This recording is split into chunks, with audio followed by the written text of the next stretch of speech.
మన వృత్తితోటి ముడిపడి ఉంది. ఇవాళ వృత్తిని నిర్వీర్యం చేసే కుట్రల్ని ఈ ప్రభుత్వాలు చేస్తున్నాయి. దీని వెనుక పెద్ద కుట్రలు దాగున్నాయి. వృత్తి నుంచి వీళ్ళని దూరం చేయడం, ఈ చేనేత సంఘాలని నిర్వీర్యం చేయడం, ఈ తెలంగాణ ఏర్పాటు చేసిన తర్వాత చేనేత సహకార సొసైటీలకు ఎన్నికలు నిర్వహించకుండా తాత్పర్యం చేసి ఎంతో పెద్ద కుట్ర చేసినాడు. ఎందుకంటే ఎన్నికలు వేస్తే ఆడ వృత్తితో పాటు వీళ్ళు ఐక్యమవుతారు. ఐక్యమవడంతో పాటు నాయకత్వం వస్తుంటుంది. ఆ నాయకత్వంతో పాటు వీళ్ళ వర్గాల నుంచి కొంత ఎమ్మెల్యేలు, ఎంపీలు వచ్చే అవకాశం ఉంది. కాబట్టి అసలు ఈ ఎన్నికల్ని లేకుండా చేయడం అనేది ఒక పెద్ద కుట్ర. ఇది అగ్రవర్ణాల కుట్ర.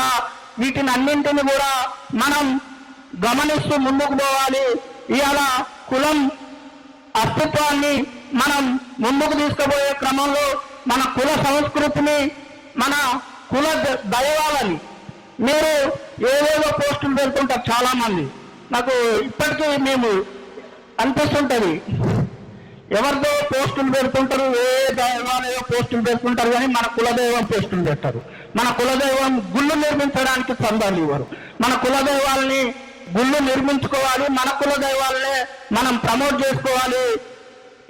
వేరే దేవుళ్ళు ఉంటారు కానీ వాళ్ళకంటే మన దైవాన్ని ప్రమోట్ చేసుకుంటా పోతే మన సంస్కృతికి, మన దైవానికి ముడిపడి ఉంది. కాబట్టి మనం ఐక్యం కావడానికి ఒక వేదిక ఏర్పడుతుంది.